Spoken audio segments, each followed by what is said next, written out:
You said something in a recent podcast. We were driving around Florida listening to this, and it was so freeing for me, and I'd love you to kind of explore it here on the podcast.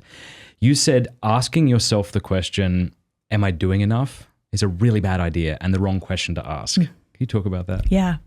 I think this is a question that we constantly ask ourselves. And as parents, we all do it, right? And then you take like a homeschooling mom, especially, and she's like looking, I'd be looking, when we had our 5th and 6th, they're twins. We had Audrey, our oldest, was 12. We had a 10. We had an 8. We had a 1-year-old, and then we had twin newborns. And that question was always answered with no. Am I doing enough to teach? What? No, like I'm not doing enough. There's not enough of me to go around. Yeah, which is just crippling, paralyzing, isn't it? It's also an incomplete question. Okay. So, if I was to ask you, Matt, are you doing enough? Right. With your kids? In what? In what regard? Yeah. What do you mean? So then if I was to say, well, are you doing enough to help your kids understand the math they need to understand this year? No, your daughter is, and my wife is, hopefully. She's fabulous. She is fabulous.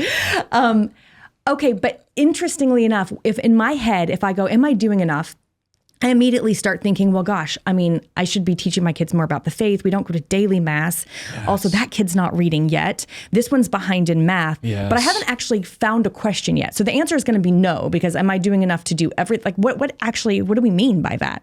So then if I say, well, am I doing enough to help my kid with their math this year? Well, then you can, solutions will start to bubble up. What does that look like? What would it look like to do enough? What's the goal here?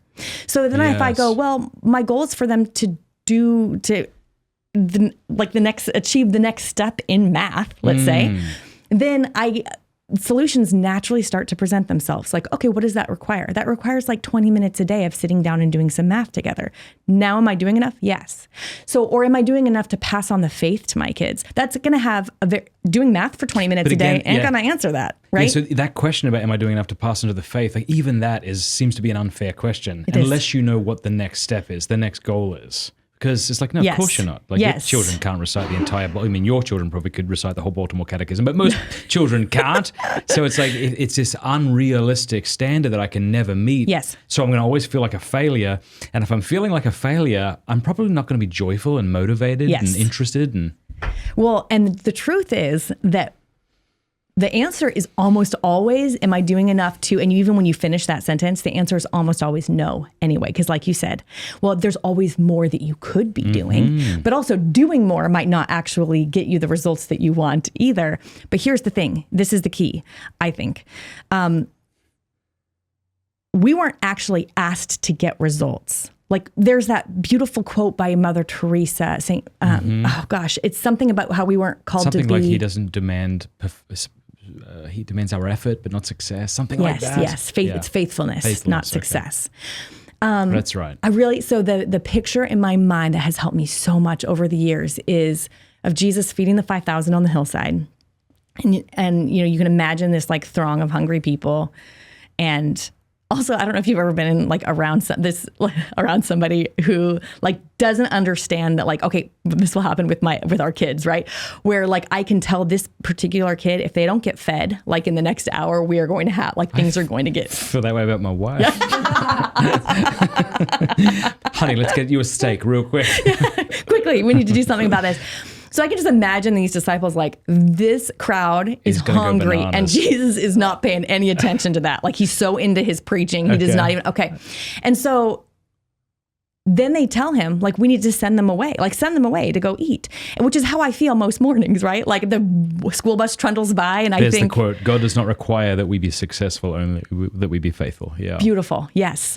The bus trundles. Yeah, the bus trundles by, and I think, send them away, right? I don't have enough. There's not enough here, which I'm sure is how the disciples felt. Look at all these people. We don't have enough.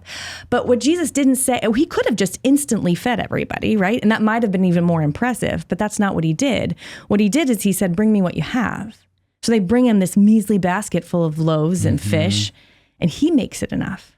Now, this is what we do every single day in our homeschool. You will never feel like you are enough or you have enough for your kids.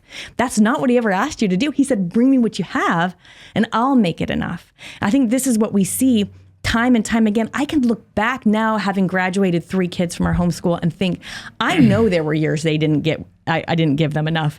The years from the time when the twins and Clara were like I said, we had 3 kids that were 1 and under at the same time I'm trying to homeschool these other kids. There were several years I did not give my kids enough. But we brought what we had and he made it enough. And that's the promise he's given us and the charge too. So I think sometimes we confuse what our job is. We think our job is results. I want my kids to turn out this way. And we're never promised those results. That's not even the job we were given. Hey, thank you so much for watching. Before you go, do us a favor, leave a comment, let us know what you thought of the video, like, and subscribe.